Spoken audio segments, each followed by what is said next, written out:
Bienvenido a todos a Nueva Acrópolis, a esta actividad. Realmente es la primera actividad que realizamos de manera pública después de todo este periodo. Hemos querido ser muy cautelosos y hemos esperado bastante. De hecho, como veis, a pesar de que los aforos hoy en día están prácticamente en el 100%, hemos querido mantener por el momento el aforo al 50% porque realmente no se sabe mucho y no sabemos un poco qué va a pasar dentro de un mes.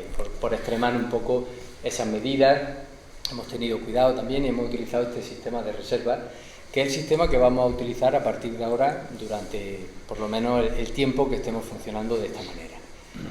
Nosotros, Nueva Acrópolis, somos una escuela de filosofía, precisamente, y por esa es la razón por la que estamos iniciando este ciclo, con un matiz marcado neoplatónico.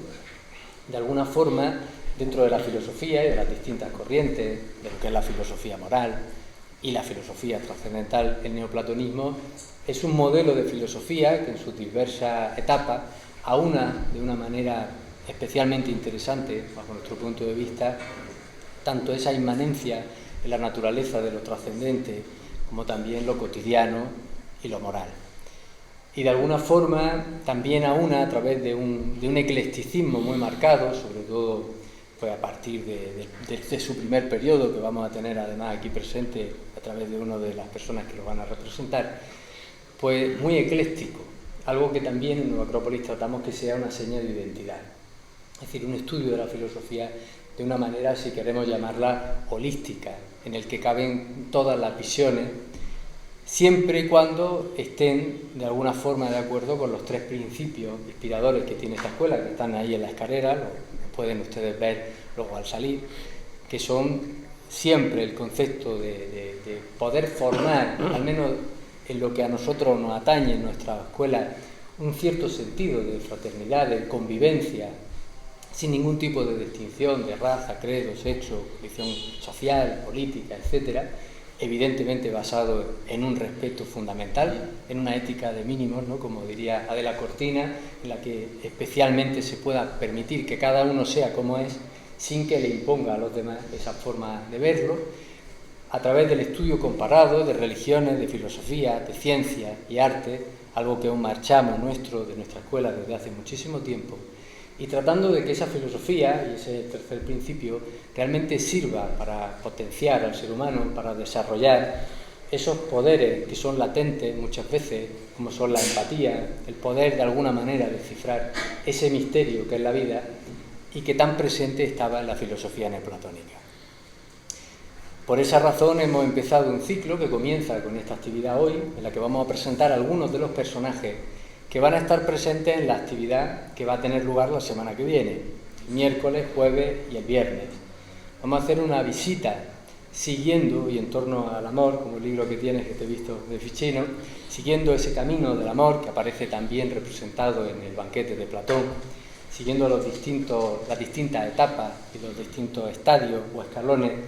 Vamos a vestir este palacio, que tiene además una forma de palacio renacentista, de alguna manera inspirándonos en la Vía Careggi, de los Medici, en Italia, pues para ir utilizando cada una de las salas en donde se representarán algunos de los motivos simbólicos y de los cuadros del Renacimiento, con textos alegóricos, precisamente a esas distintas percepciones que puede uno tener de la vida, de ese misterio de la vida, a través del amor.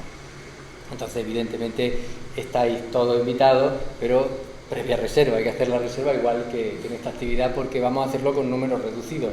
Hacemos 3 días, hemos pensado que un número de 10 personas por visita era un número apropiado para poder hacerla con una garantía de dignidad y de belleza adecuada para que realmente sea algo bonito y mistérico, como en el fondo es todo esto, ¿no? del amor.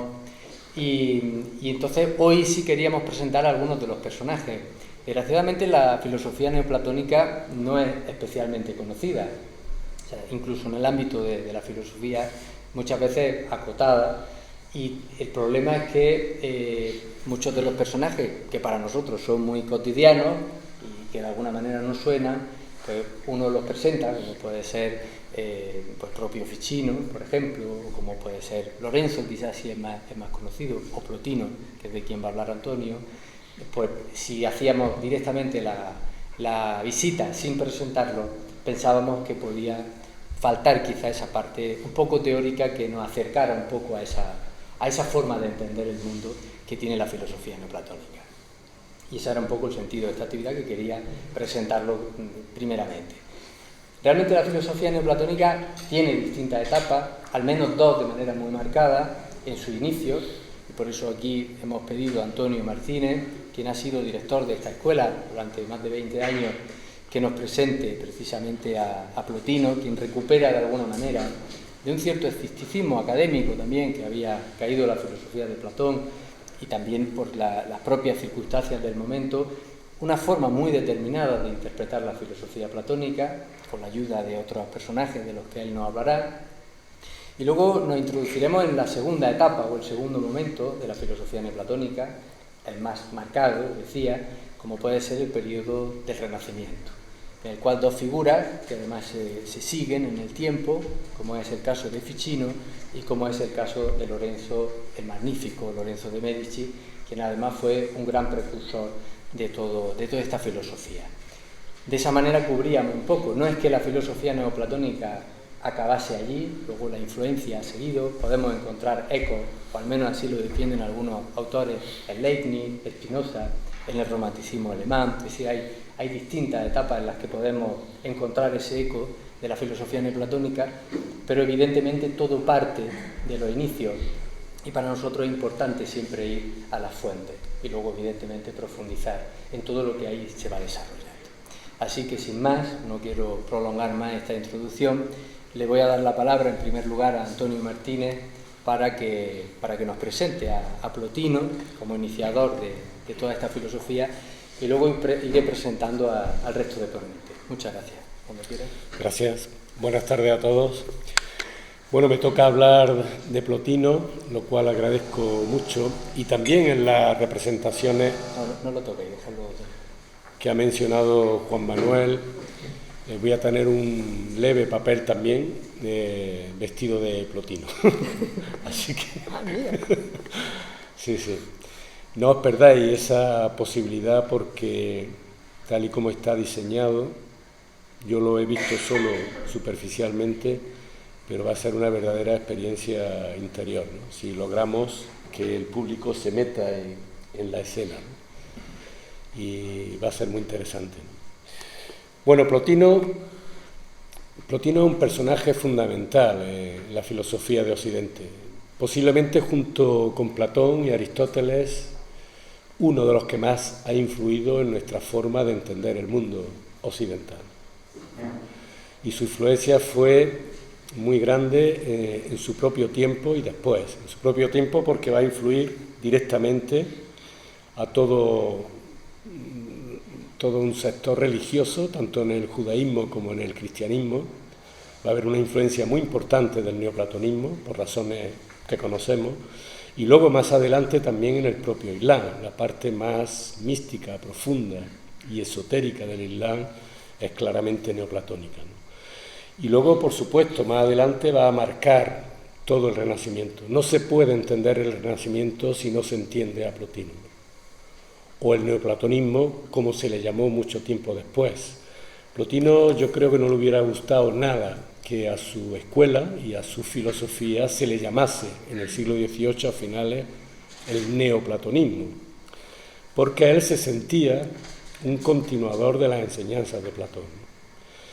El marchamo de neoplatonismo con el que se ha quedado, esa corriente filosófica, esa escuela, se lo puso un señor que se llamaba Jacob Bruckner a finales del siglo XVIII, pero con tono despectivo, porque él decía que Plotino había de alguna forma roto en lo que era la academia media platónica del momento anterior, y había iniciado una corriente que para nada era platónica, o sea que se lo pone con un sentido peyorativo, ¿no? Sin embargo, así se ha quedado toda esa línea filosófica que ha mencionado Juan Manuel como neoplatonismo, ¿no? Plotino inicia su escuela a mediados del siglo III después de Cristo, es decir, unos 600 años después de la fundación de la Academia de Platón, ¿no? Y de alguna manera impulsa y renueva toda esa línea, toda esa tradición de escuelas, de maestros, de discípulos platónicos, ¿no? Y va a perdurar hasta que las escuelas tienen que cerrar, forzadas por los edictos de Justiniano, emperador romano cristiano, ya estamos hablando del siglo VI después de Cristo, ¿no? Hasta entonces esas escuelas han estado funcionando e impregnando, como decía antes, muchas secciones de esas religiones mencionadas, y han estado funcionando impartiendo esa enseñanza, esa línea de enseñanza que viene de muy atrás, puesto que él se sentía continuador de Platón, como he dicho. Pero además, en ese matiz de eclecticismo de la escuela neoplatónica, Plotino va a incorporar no solo las ideas fundamentales de Platón, sino que va a incorporar la visión y también el lenguaje y la lógica aristotélica, va a incorporar toda la moral que ya traía la escuela estoica, y va a incorporar toda la tradición que viene de Egipto y que después se va a llamar esa filosofía hermética, en cuanto que provenía supuestamente de Hermes, y toda la teurgia recogida del mundo persa, de los magos o de los caldeos, como le llamaban los romanos a estos sabios persas, ¿no? Y con todo eso es que conforma una visión del mundo filosófica y mística trascendente, ¿no? Como no tengo mucho tiempo, que son 15 minutos, yo me voy a centrar en su visión del alma y ver si logro entusiasmaros a alguno para que leáis, si no a Plotino, que no es fácil de leer, si no se tiene una cierta costumbre, sí por lo menos a Platón, porque Plotino desarrolla básicamente las mismas ideas de Platón, lo único que lo hace con un lenguaje ya de su tiempo y de una forma, podríamos decir, más, entre comillas, filosófica. No porque Platón no escriba filosóficamente, pero es que leer a Platón es un gozo estético aparte del alimento profundo de ideas, ¿no? Porque Platón es profundamente literario, es bellísimo.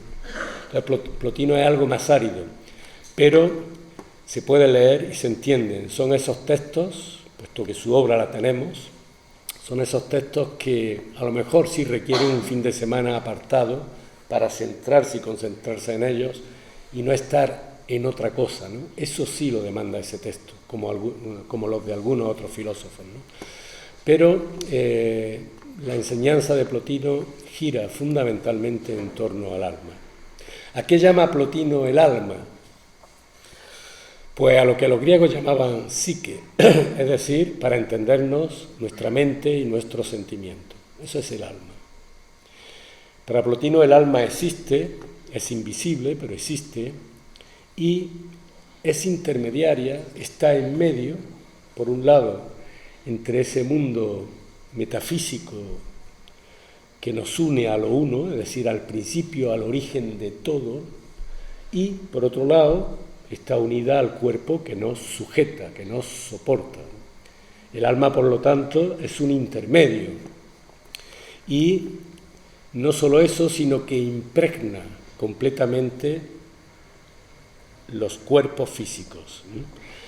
De la naturaleza, porque no estoy hablando solo del hombre. Plotino menciona que hay un alma del mundo que impregna igualmente toda la naturaleza física y que la une o la comunica con ese principio, con ese uno bien, del cual Plotino dice que ha surgido en un momento todo y hacia lo que todo se dirige en última instancia. Por lo tanto, para Plotino el alma, ahora sí nos vamos al ser humano, porque a semejanza del universo en el hombre ocurre igual, el alma humana para Plotino es inmanente y es trascendente. Las dos cosas. Y esto va a ser muy importante en la visión del mundo, va a tener connotaciones muy importantes respecto de la forma de actuar o los porqués de la acción que propone al ser humano. Es muy importante porque, y aquí va a haber conflictos permanentes con toda la tradición religiosa judía y cristiana y luego también islámica, porque para Plotino no es despreciable en absoluto el mundo físico, los cuerpos, sino todo lo contrario, son imprescindibles, dado que es a partir de la naturaleza física, de los cuerpos físicos, desde donde nosotros podemos captar que hay algo más detrás de ellos, pero son importantes. Y aquí va a haber un choque durante toda la Edad Media y bien entrado el Renacimiento con todas las posturas eclesiásticas, sobre todo cuando la Iglesia cristiana, digamos, se rige más por la visión aristotélico-totémica, ¿no?, de Santo Tomás. Al contrario de la Iglesia, que de alguna forma, o de la visión cristiana, que rechaza lo meramente físico, en cuanto que Dios ha puesto lo físico, ha puesto la naturaleza para gozo del hombre y para su servicio, para el servicio del ser humano. Para Plotino, toda la naturaleza, todos los cuerpos están impregnados de ese alma, ¿vale? Y por lo tanto es a partir de los cuerpos, diríamos, a partir de la belleza de esos cuerpos, en un ejemplo, o de la justicia que vemos en los acontecimientos cotidianos, que nosotros nos podemos ir elevando hacia la concepción de esa belleza que impregna todo, o de esa justicia, o de ese bien, de esos grandes arquetipos, ¿no? Hay una escalera de bajada y una escalera de subida, es decir, si el alma es un intermediario en el ser humano, ahora el ser humano tiene dos posiciones: o puedo mirar hacia abajo y por lo tanto enredarme en la naturaleza física meramente, o puedo mirar hacia arriba y tratar de ascender por esa misma escalera, tratando de indagar, investigar, para ir encontrando o acercándome a ese mundo de las causas, de la causa primera, a ese mundo del uno bien, donde moran las ideas, donde moran los arquetipos, donde mora de alguna forma, al ser un mundo metafísico, las causas de todo lo demás, ¿no? Y esos son los dos movimientos que propone Plotino como posibilidades del ser humano, ¿no? Inclinarse hacia abajo, hacia ese alma sensible, concupiscible, o hacia arriba, hacia ese alma inteligible, ¿no? El ser humano está en medio, ¿sí? El ser humano, que Plotino dice que es el alma, es el ser humano, está en medio. La decisión corresponde a cada cual, y toda la filosofía de Plotino, en última instancia, nos va a tratar de animar, nos va a tratar de indicar en la importancia de ascender hacia arriba. Es una filosofía, si queréis, mística o trascendente o metafísica, fundamentalmente. La filosofía en Plotino no brinda solamente un consuelo al alma para tratar de quedarse un poco en paz con uno mismo, eso también, pero no termina ni muchísimo menos ahí. No es una filosofía que nos dé solamente un cierto equilibrio para vivir, una cierta paz interior. No es una filosofía, diríamos hoy, psicologista, ¿no?, sino que ese sería el punto de partida para elevarnos y profundizar en los misterios del ser humano y de la naturaleza. La visión de la naturaleza y del mundo de Plotino, yo creo que es muy necesaria hoy en día profundizar en ella. ¿Por qué? Porque si necesitamos algo en las actuales circunstancias de nuestro mundo en general, que es un mundo que también se va deshaciendo, como se estaba deshaciendo el mundo en el que vivió Plotino, venía un cambio y vino un cambio tremendo. Nuestro mundo también se está deshaciendo y necesitamos elementos que nos permitan cambiar nuestra visión de ese propio mundo, cambiarla en profundidad, ¿no? Porque el mundo realmente lo vamos a ir mejorando si cambiamos nuestra visión del mundo. Y esto es un poco lo que Plotino va a proponer con su filosofía. Es una llamada a la posibilidad de transformación y de elevación del ser humano para percibir un mundo más profundo, un mundo fuera y dentro de nosotros, o dentro y fuera de nosotros. Y yo así resumiría, digámoslo muy resumidamente, la visión de Plotino, ¿no? Bueno, muchas gracias. Ahora damos un salto un poco en el tiempo para Ficino. Nos lo va a presentar María Dolores Fernández Figueres, quien también ha sido directora de esta escuela durante 20 años, antes que Antonio. Ella es periodista, ya está otros 20 años.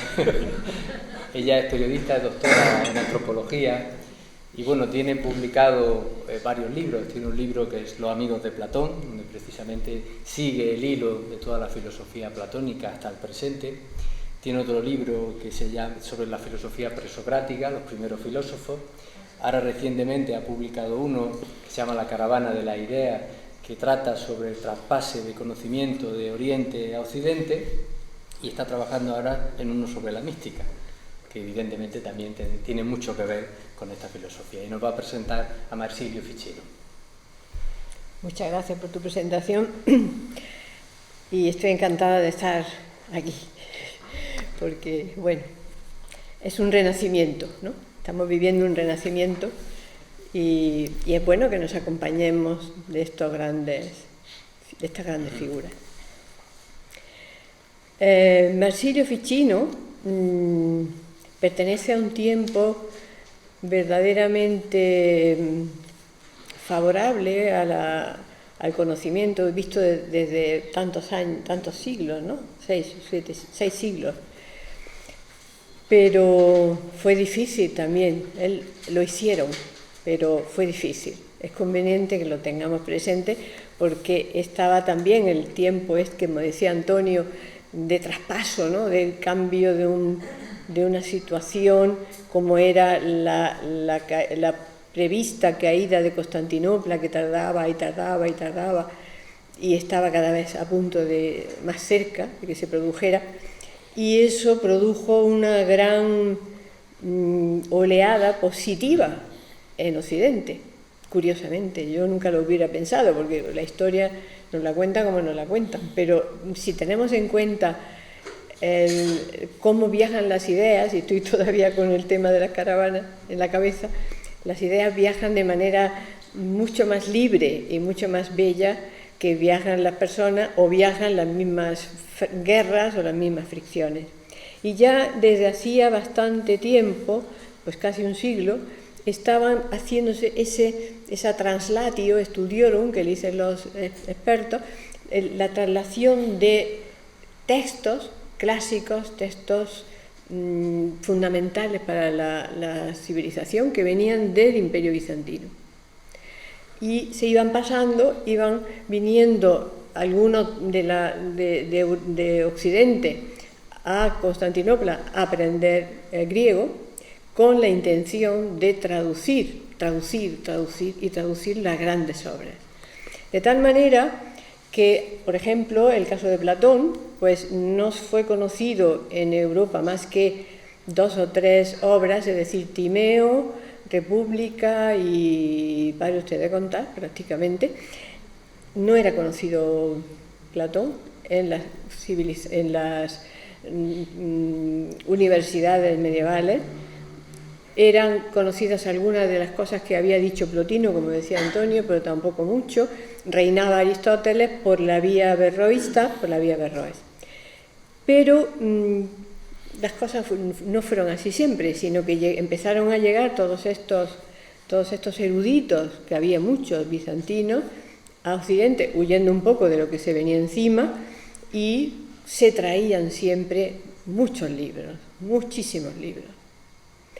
Y por otra parte, pues también iban otros a Constantinopla a aprender griego y volver a Occidente con muchísimos libros.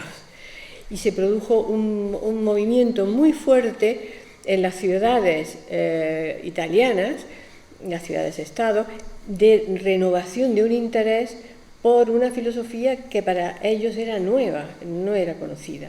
Pensemos que Dante que ahora se está celebrando el milenario, pues Dante fue uno de los que se quedó entusiasmado con lo poco que pudo conseguir de Platón. Bien, pues en esta fulgor de traslaciones y de traspasos de conocimientos, aparece, estamos en la Florencia llamada de la época de Medici, porque no reinaba, de hecho no reinaba, pero era una figura muy destacada, Cosme de Medici, del cual hablará después Arri, no te voy a hacer un spoiler, pero sí diremos que sin Cosimo de Medici no hubiera sido lo que fue Florencia. Tanto es así que justamente se celebra en Florencia un concilio que se había preparado entre la Iglesia oriental griega y la Iglesia occidental italiana, latina, pues se había preparado ese concilio para ver si se conciliaban, valga la redundancia, esas dos ramas del cristianismo, que estaban absolutamente enfrentadas por una cuestión de una palabra del credo. Bueno, esto es un poco absurdo, pero así era. Y para realizar ese concilio, al final, por una serie de vicisitudes, acabó en Florencia, y fue Cosme de Medici el que les abrió Florencia a aquellos que habían venido a reunirse. Entre ellos había sabios muy importantes, expertos en la filosofía clásica de Constantinopla, singularmente una figura fundamental en este caso, que es Gemistos Pletón, Jorge Gemistos Pletón, que era un sabio pagano, asesor del emperador Juan Paleólogo, que fue también al famoso concilio, se lo llevó, fue acompañándole. Este personaje, Gemistos Pletón, había él desarrollado en Grecia, en lo poquito que quedaba antes de que llegaran los turcos, había generado una escuela de filosofía, que pensemos que entonces era una novedad, porque aunque había habido en la antigüedad escuelas de filosofía, las escuelas de filosofía habían desaparecido durante la Edad Media, no había escuelas de filosofía a la manera clásica, como nosotros en Nueva Acrópolis decimos, no había esa escuela, y él había provocado esa escuela, y se había dedicado también, como no, a recoger manuscritos, textos importantes. Y era un personaje singular, aparece en varias obras pictóricas de la época, con una especie de séquito, porque debió de llamar mucho la atención, era un personaje impresionante. Y entonces, lógicamente, Gemistos Pletón va a conocer a Cosme de Medici y le va a contar su proyecto, el proyecto que él tenía allí en Mistra. Uno de sus alumnos era otro personaje fundamental en esta época, que no me quiero detener, pero para que si estáis interesados en todo esto, tener cuidado con esos nombres, que era Basilio Besairión. Basilio Besairión era otro sabio y era además ya clérigo y obispo, ya tenía un grado en la jerarquía cristiana de la época, ¿no? Pero era discípulo de Gemistos Pletón, que lo que él pretendía era que hubiese por lo menos un lugar en el mundo griego donde se aplicaran las normas tradicionales de los griegos, y estaba negociando incluso hasta con los sultanes otomanos para que le dejaran trabajar ahí. Esta idea un poco loca, pues se la cuenta a Cosme de Medici, y Cosme de Medici, que era un hombre intuitivo sin duda, tenía como médico de cabecera a Diotifeci Ficino, es decir, el padre de nuestro hombre, de nuestro Marsilio. Y él, pues, Cosme era mucho Cosme y tenía una visión enorme, y ya empezó a pensar en que iba a haber una academia como la de Gemistos Pletón en Florencia. ¿Y qué hace para eso? se coge al hijo de su médico, que era muy jovencito, tendría 20 y pico años, le dice que aprenda griego ya, con alguno de aquellos bizantinos que andaban por allí, que aprenda griego y que quiere que empiece a traducir. ¿Qué es lo primero que le dice que traduzca? Pues evidentemente Platón. De hecho, Ficino tradujo todos los diálogos de Platón. La versión en latín de los diálogos de Platón fue la canónica hasta el siglo XVIII, que empezaron ya las otras lenguas, ¿no? Es decir, fue fundamental su traducción. También cuando estaba traduciendo a Platón, llega a manos de Cosme de Médicis otro libro, rarísimo, que le dicen que tiene la sabiduría de los antiguos egipcios, que es el Corpus Hermeticum. Es decir, es una serie de escritos que se atribuyen a un gran maestro que se llama Hermes, Mercurio Trimegisto, es decir, 3 veces grande, que era de él hemos hablado algunas otras veces, he hablado yo algunas veces, porque ese era un título típicamente egipcio, de llamarle 3 veces grande a una figura importante, ¿no? Ya ahí había una pista. Bueno, pues le dice que traduzca esto, que esto es muy importantísimo. Y Marsilio traduce el Corpus Hermeticum. De hecho, el Corpus Hermeticum, después de la Biblia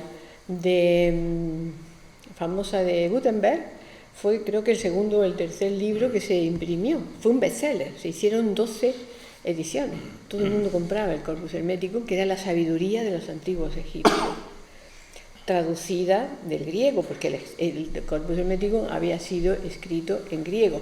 Eso fue una cosa que invalidó la antigüedad que se le suponía, porque decían, ¿cómo van a escribir así en este griego los egipcios? Es imposible. Y las cosas que dicen tampoco son de la época de los egipcios. Entonces ya con eso se invalidó durante un tiempo el Corpus Hermeticum, que ahora es maravilloso porque hay muchísima gente investigando en el Corpus Hermeticum, incluso en España, en las universidades españolas y europeas, hay gente que investiga, que analiza, que traduce, es decir, que está ahora mismo muy en auge lo que dice la sabiduría de Hermes, que es una sabiduría evidentemente egipcia. Ya se han hecho muchísimos estudios de demostración de cómo hay una traducción de figuras que vienen del Egipto, y pues realmente está llegando a todo el mundo.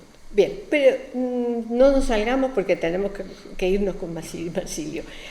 Es impresionante todo lo que tradujo. Tradujo todos los diálogos, tradujo la obra de Plotino, evidentemente. Era muy plotiniano, es muy plotiniano, Marsilio Ficino. Traduce, comenta obras de Platón, comenta el banquete. Su obra, la única obra que tenemos en español, se llama De Amore, que es un comentario, un análisis, un estudio del diálogo El banquete de Platón. Y entonces, con ese bagaje de traducciones y de trabajo y de estudio, es cuando ya le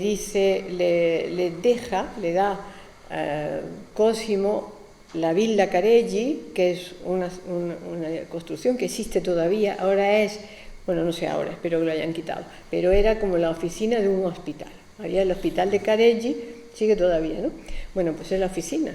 Entonces uno entra donde estaba la escuela maravillosa de Ficino, y allí te encuentra una enfermera que te dice, ¿usted a dónde va? O sea, una cosa así un poco surrealista, pero bueno, por lo menos eso ha permitido que esté en pie la Villa Careggi, ¿no? Donde ellos estuvieron, donde ellos trabajaron, y por esa sede, que fue donde se instituyó esa academia platónica fiorentina, pues pasó lo mejor de Florencia y lo mejor de Europa, que eso es lo más impresionante. Pues no sé, reyes, emperadores, el emperador de Hungría, gente que se sintieron atraídos. Este hombre tenía algo, desde luego Ficino tenía algo. Eso no me cabe la menor duda después de leer las cosas que dice, lo bueno que es, la bondad tremenda que tiene, cómo él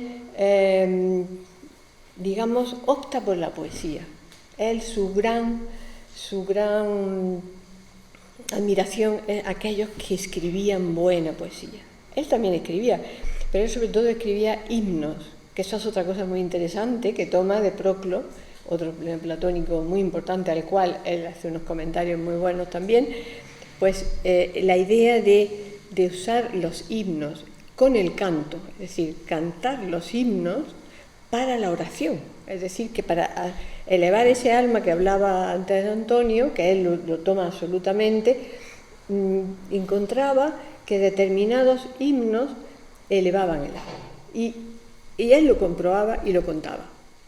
Y lo curioso de la cuestión es que él, siendo un platónico redomado, pues se hizo sacerdote. Esto es algo que hay que investigarlo. ¿Por qué Ficino se hace sacerdote?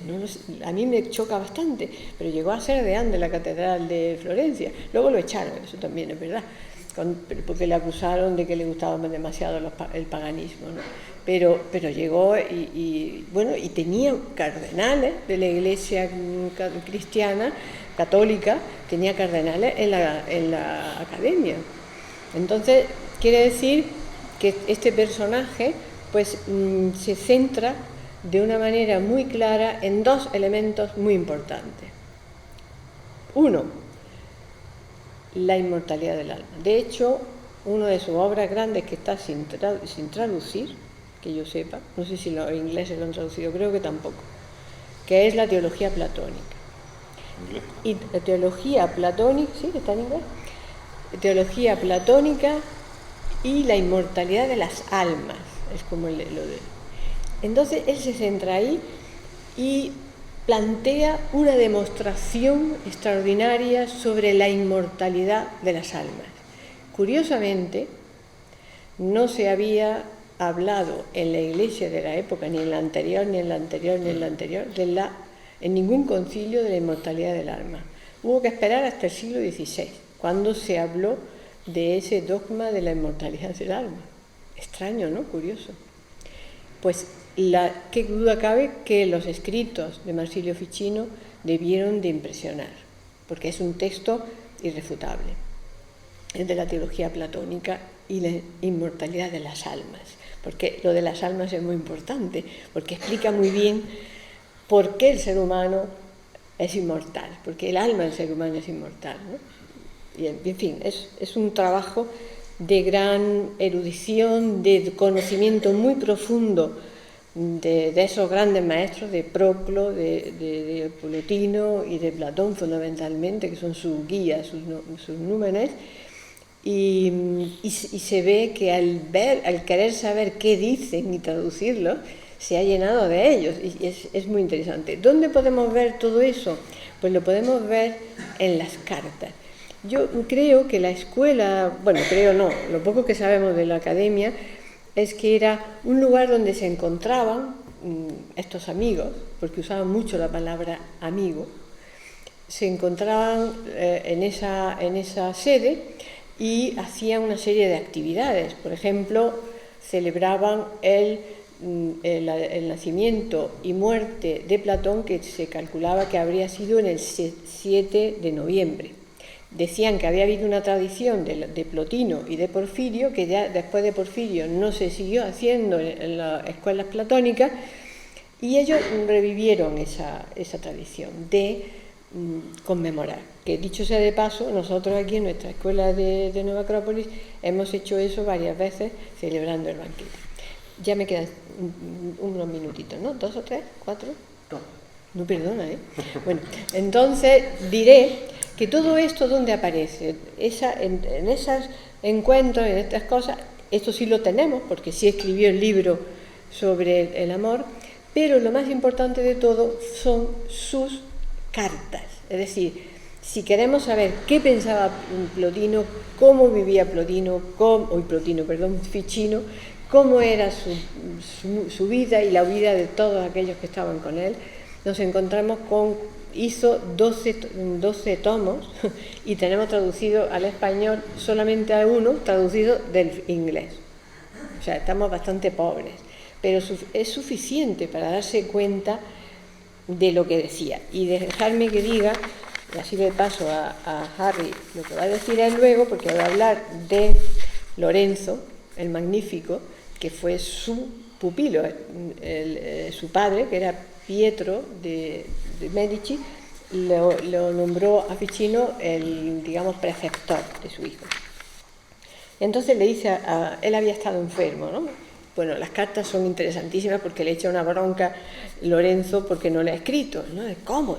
Yo tengo que tener una carta tuya. O sea, todos los amigos le reprochan a veces que se retrasa, y él retrasa. Se ve que era la manera en que se comunicaban entonces, desde luego, ¿no? Son muchísimas cartas que editó él mismo en persona. Pues le dice, había estado malo, por lo tanto el pobre no había podido escribir. Durante mi enfermedad, Lorenzo, nada afectaba a mi ánimo tan amargamente como la memoria del tiempo malgastado, y no había nada que pudiese consolarme, salvo el recuerdo de las cosas que había aprendido, aunque he aprendido poco, ya que el alma divina solo disfruta con el alimento divino, de la verdad, con el cual se nutre y fortalece. Con respecto a lo demás, el absurdo de las pequeñeces efímeras no satisface al alma inmortal, la cual reclama lo eterno e inconmensurable por una inclinación natural. Esto es muy interesante, la inclinación natural de nuestra alma hacia lo divino. Simplemente hay que dejarla, que busque lo divino, porque lo anhela. Y el camino, dice Ficino, es la belleza y el amor, claro. Por eso hay un dicho que dice, cuando decimos amor, dice Ficino, entended deseo de belleza. Bueno, dice, te suplico pues, queridísimo patrón, por el Dios eterno, que dediques sobria y sabiamente el muy precioso momento de tiempo, brevísimo como es, para que nunca hayas de arrepentirte inútilmente de tu prodigalidad y de una pérdida irreparable. El tiempo perdido hacía suspirar frecuentemente al gran Cosimo en mi presencia cuando tenía más de 70 años. Esta idea que es muy de Séneca también, ¿no? Que es decir, cuando ya eres mayor, pregúntate qué has vivido y quita tal cosa, quita tal otra, las tonterías, las ambiciones, los no sé qué. Dice, quita todo lo que tienes que quitar, ¿no? Eso es lo que has vivido, lo que queda, ¿no? Es un poco una visión muy estoica. Y luego le dice, mañana es demasiado tarde para vivir, vive hoy. Lo que te pido, Lorenzo, es fácil. Emplear justa y útilmente, fijaos qué práctico y qué concreto, 1 hora de tiempo no es difícil. Dedica 1 hora cada día, te lo ruego, a alimentar la inteligencia con los estudios y vive ese breve tiempo de manera provechosa para ti. El resto, si lo deseas, vívelo para otro. Bueno, le dice a otras muchas cosas. Y otra última referencia, que es la que le dice, le escribe Cosimo, el viejo, ¿no? el abuelo de Lorenzo, y le dice, no hay nada que mi corazón desee más intensamente que saber cuál es el camino que conduce con más certeza a la felicidad, le dice el banquero. Y le responde Ficino, entre otras cosas, porque es la respuesta bastante larga, se dice que los que tienen bienes son más felices si los usan y aprovechan, pero se pueden usar de modo incorrecto. De todo lo que nos es propio, solo la sabiduría es buena en sí misma, y solo la ignorancia es mala en sí misma. Deberíamos dejar de lado cualquier cosa y esforzarnos con el apoyo de la filosofía y la religión en llegar a ser tan sabios como sea posible, porque de este modo nuestra alma alcanza la mayor semejanza con Dios, que es la sabiduría misma. En esta semejanza consiste, según Platón, el más alto estado de felicidad. Este es el consejo de Ficino a Cosme de Médicis. Y así son casi todas las cartas, son una maravilla, parece que te habla a ti. Bueno, me he quedado ya sin tiempo, así que le paso la palabra a mi contertulio. La idea es dar unas pinceladas, no podríamos profundizar, desgraciadamente, en toda esa filosofía y tenemos que por lo menos hacer un esbozo que nos sirva o que pueda servir de base para luego indagar y por lo menos vivir la semana que viene, quienes podáis asistir a la visita de una manera más profunda.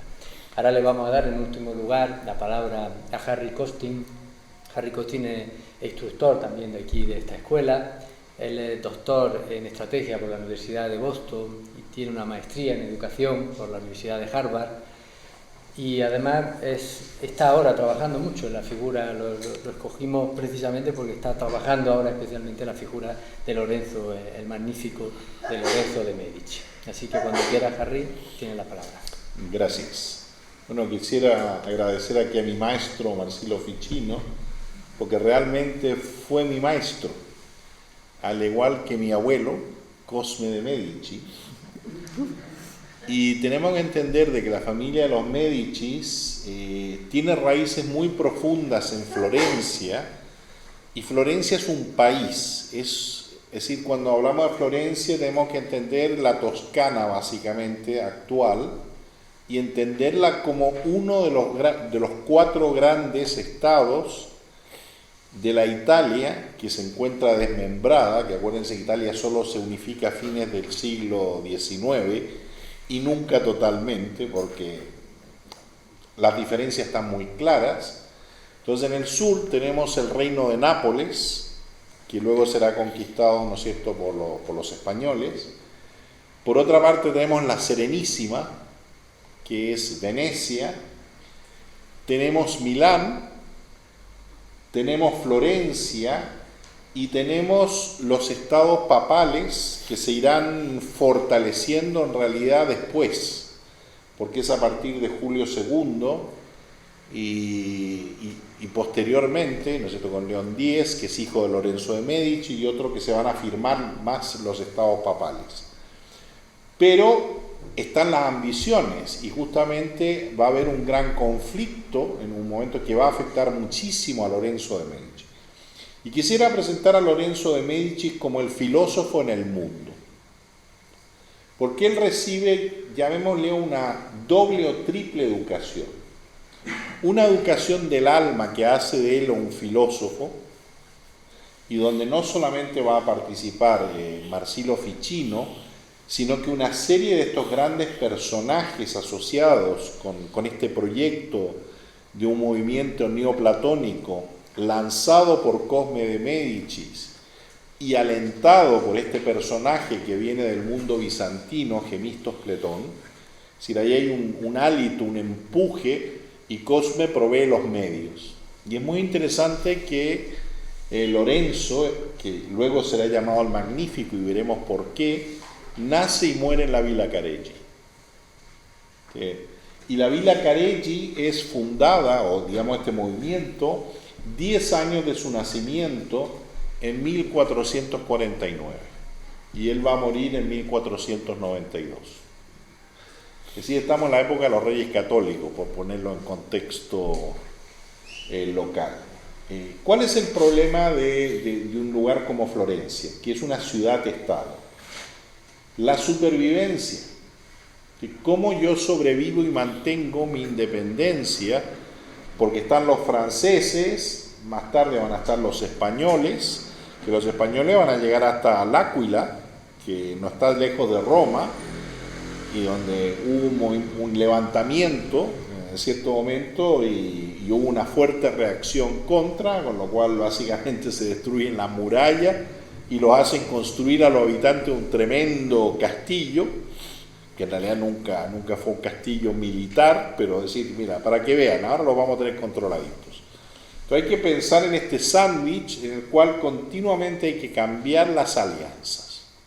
Por otra parte, Florencia, como ciudad-estado, es un mundo en sí mismo, no es una ciudad, sino que en realidad son 21 corporaciones, porque son las que ostentan el poder, y hay que pertenecer a una de las corporaciones.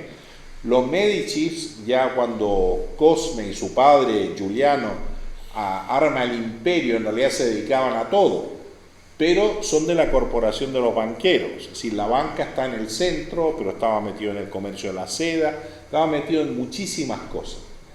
Y tenemos estas distintas familias y corporaciones en pugna. Y es muy interesante que el abuelo, en realidad el padre Cosmo, es decir, el bisabuelo de Lorenzo, marca la nota.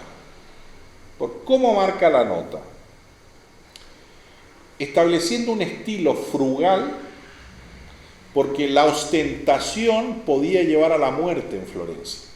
Y trataron de asesinar, de llevar a Cosme a la muerte, porque se estaba construyendo una casa-palacio, que si uno la visita, el Palacio Medici Riccardi, no es una cosa, es más bien una fortificación, porque había grandes problemas de seguridad, pero no es un lujo oriental. Lo que tiene muchas obras de arte, entre ellas el famoso cuadro de Gozzoli, ¿cierto?, que habla de estos reyes magos que vienen, que son justamente estos personajes que vienen de Bizancio, es decir, es una metáfora de este esfuerzo de unificar las iglesias. Pero eso fue utilizado como pretexto para decir, los Medici han caído en el lujo y eso podía llevar a la pena de muerte. Y Cosme es encerrado, no se atreve a comer durante un par de días para que no lo envenenen y finalmente utilizan su poder, pero igual son expulsados. Hasta que un año después vuelven. Es decir, le estoy explicando esto porque para que se den cuenta de lo convulsionado que es todo esto. Y que le va a tocar después heredar a Lorenzo. Bueno, Cosme tiene 2 hijos. Uno que en realidad, el menor, que debía ser el heredero, que tenía más cualidades y que muere, y el que hereda en 1464, sí, Lorenzo tiene 15 años de edad, que es Pedro el Gotoso. Ya le dicen que tiene un grave problema de salud, es un hombre, la verdad que está muy bien dentro de la tradición de los Medici, y va a apoyar mucho en realidad a Florencia a través de su amistad con el rey de Francia, que le permite integrar la flor de lis en el emblema de la familia Medici. No era un nadie, sino que alguien que tenía muchísimos problemas de salud, pero que le da a Lorenzo 5 años, y a los 20 años Lorenzo en el fondo hereda el imperio. Ha tenido una educación espectacular. Parece que su abuelo tuvo una enorme presencia, por lo menos Marcel Brion, uno de sus biógrafos, que tiene una bellísima biografía, nos muestra a Cosme enseñándole realmente todo al joven Lorenzo, al cual ya ha elegido. Porque está claro que su hijo está limitado de muchas maneras. Entonces tenemos a un hombre de 20 años, se casa poco después con una miembro de una rica familia de Roma, Clarisa Orsini, con la cual va a tener bastantes hijos, 10, no todos sobreviven. Y dentro de esos hijos, esto va a ser muy importante porque va a haber un Pedro el II que va a heredar todo, pero 2 años después va a aparecer un personaje que en realidad los Medici dejaron entrar en Florencia, que es un sacerdote muy fanático, Savonarola, pero que ellos le abren el camino y que la verdad que se torna en contra. Básicamente hace una especie de golpe de Estado y en 1494 los Medici son expulsados de Florencia y este hombre en su alienación mística comete el error de enfrentarse a uno peor que él, que es el Papa Borgia, Alejandro VI, que en 1492 es Papa y a él no se la hace. Entonces Savonarola termina quemado por hereje. Entonces, te digo, mira, yo aquí ahora soy yo el iluminado y la verdad que tenía, y ustedes si ven las fotos de Savonarola, tenía algo de loco iluminado. ¿Y por qué tuvo influencia? Porque hace 2 predicciones, una que es cuándo va a morir Lorenzo de Medici, que más o menos coincide, y una especie de alegoría de que Florencia va a ser invadida, y justamente viene el rey de Francia de paso, y yo creo que por su respeto todavía los Medici no invade Florencia, sino que pasa alrededor, pero todo esto los honores se los dan a Savonarola y que tiene, tiene un control absoluto de Florencia hasta su muerte en 1498. Y le tomará a los Médicis otros casi 10 años para volver. Y convence al rey de Nápoles para ahora aliarse con Florencia, es decir, da vuelta a la situación y vuelve. Y es ahí, a partir de ahí, que aparece Lorenzo el Magnífico. Por eso es llamado el Magnífico. Imagínense la situación espantosa, su hermano menor ha sido asesinado y tiene un bellísimo gesto que su hermano menor tenía un hijo ilegítimo que él adopta y que será el futuro Papa Clemente VII. Y una, yo diría, de las satisfacciones de Lorenzo antes de morir es que su hijo, uno de sus hijos, pasa a ser el cardenal más joven de la historia con 17 años. Es la época de Julio II, que sí tenía buena relación con los Médicis, y que será el siguiente papa luego de Julio II. ¿Y por qué todo eso es importante? Porque gracias a eso tenemos a un Rafael pintando un cuadro alegórico, básicamente una síntesis de todo el modelo platónico, del cual normalmente solo nos fijamos en un solo cuadro, ¿no es cierto?, que es donde están todos los filósofos de la antigüedad, con Platón y Aristóteles, formando una cruz, si ustedes se fijan en el centro, con el Timeo en vertical y la ética en horizontal, afirmado por los gestos, y eso está en el centro. Y simbolizando, por un lado tenemos todos los filósofos del mundo de la naturaleza, y por otra parte tenemos todos los filósofos, llamamos, del mundo abstracto.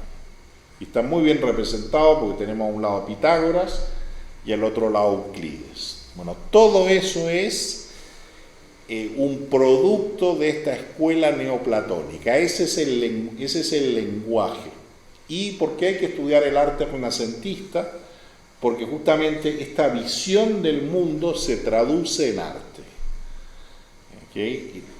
Evidentemente tenemos a Botticelli con el nacimiento de Venus, con la primavera, pero hay muchos otros, incluido Mantegna, que no es de Florencia, pero los florentinos principales, que conocen todos, son Botticelli, y simplemente menciono a otro, termino con esta un poco anécdota. Entre las obras que hizo Lorenzo, una de sus obras fue la restauración de la tradición escultórica, que estaba prácticamente perdida. Entonces contrata a un discípulo de Donatello para que en un jardín público de esculturas dé clases.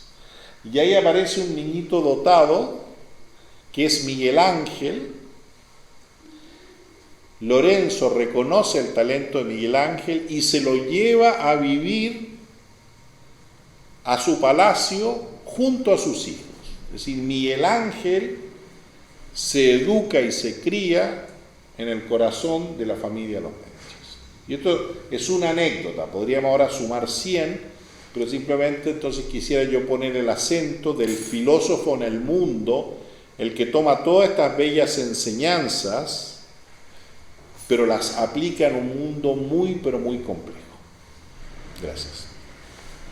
Muy bien, muchas gracias, Harry. Bueno, como ven, hemos hecho un repaso general, tanto a nivel histórico, es decir, para posicionarnos y ver de dónde partimos, como a nivel filosófico y a nivel profundo de lo que es la filosofía neoplatónica, dentro de los límites, que, como decía al principio, temporales, que tiene evidentemente una mesa redonda, que tiene dinamismo al hecho de que podemos tener distintas intervenciones, pero evidentemente nos deja muy poco tiempo para poder profundizar de una manera más concreta.